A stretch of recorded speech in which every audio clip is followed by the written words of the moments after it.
হাত তুলে তো মোনাজাত এখন উঠেই গেছেন, এই বিভিন্ন রকম ফতুয়া ছাড়িয়ে মনে করেন এখন দোয়া উঠে গেছে।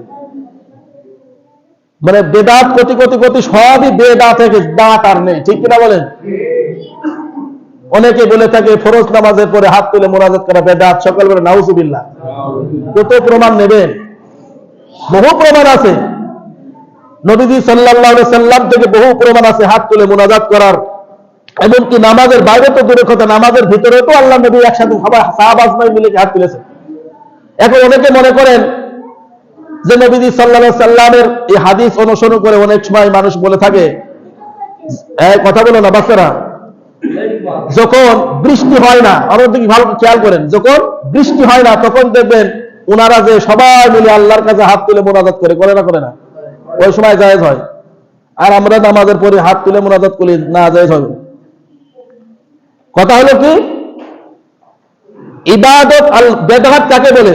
একটা হলো ইসলামের মধ্যে কিছু করা, এটা বেদাত। ইবাদতের মধ্যে কমানো বাড়ানো, এটা বেদাত।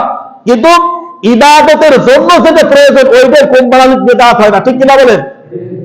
নামাজ 4 রাকাত, জোহর নামাজ 2 রাকাত, এই 2 রাকাতের ভিতরে কম বেশি করলে এটা বেদাত হবে। কিন্তু আপনি যে মসজিদকে সাজসজ্জা করেছেন কিসের জন্য বলেন তো? নামাজ পড়ার জন্য। এই যে ইসলামের জন্য, ইবাদতের জন্য, এটা কোনদিন বেদাত হয় না। বুঝতে পারেনি মনে হয়? এটা হলো জন্য, লিল্লাহি আদালে ফিল্লাহি, ফিল্লাহি বেদাত, লিল্লাহি বেদাত না। এখন মনে করেন আমাদের আপনাদের এলাকায় যে মসজিদটা আছে, এই মসজিদের ইমাম সাহেব নির্ধারিত আছে না নেই? ধরে কয় না? মসজিদের ইমাম সাহেব বেতন দেন না? দেন না। কেন দেন? নবীজি সাল্লাল্লাহু আলাইহি ওয়াসাল্লাম হাদিস থেকে দেখান তো, নবীজি জামানায় এরকম ইমাম নির্ধারিত ছিল, আপনি মসজিদের ইমামতি করে টাকা দিত, এমন কোন হাদিস আছে নাকি দেখান, বা কোরআনে আয়াত আছে কিনা? এখন আপনারা কি বলবেন এটা বেদাত? কথা কয় না। এটা কেন করেছেন? এটা ইবাদতের ভিতর কোনো ভুল ত্রুটি করেননি, করেছেন কি ইবাদত টিকিয়ে রাখার জন্য আপনারা এটা করেছেন। কারণ ওই ইমাম সাহেব যদি নির্দিষ্ট না থাকবে, কিদাহি নামাজ পড়াবে, নামাজই বন্ধ হয়ে যাবে, ঠিক কিনা বলেন? এই জরুরতের কারণে এটা দিয়া, জরুরত।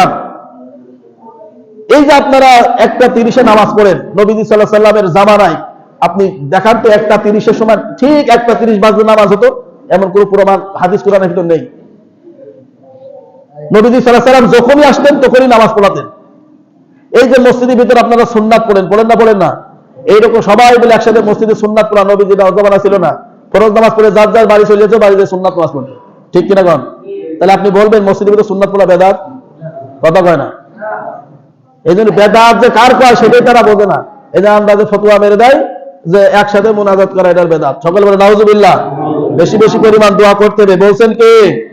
আল্লাহ তাআলা বলেছেন। নবী সাল্লাল্লাহু আলাইহি ওয়াসাল্লাম একটা হাদিস দেখেন, তিরমিজি শরীফের হাদিস, মুসলিম শরীফের হাদিসের ভিতরে আছে।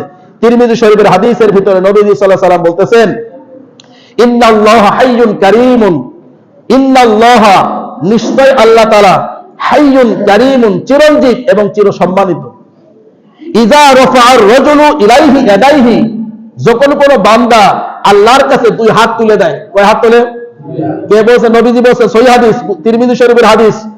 ইযা রাফা'আর রাজুলু, যখন কোন বান্দা 2 হাত তোলে, ইয়াদাইহি, ইয়াদাইহি মানে হাত, 2 হাত যখন তোলে, আই ইয়ারুদ্দাহুমা সিফরান খায়বাতাইন, সেই হাত দুটাকে আল্লাহ তাআলা খালি হাতে ফেরত দিতে আল্লাহ তাআলা লজ্জা বোধ করেন। সুবহানাল্লাহ।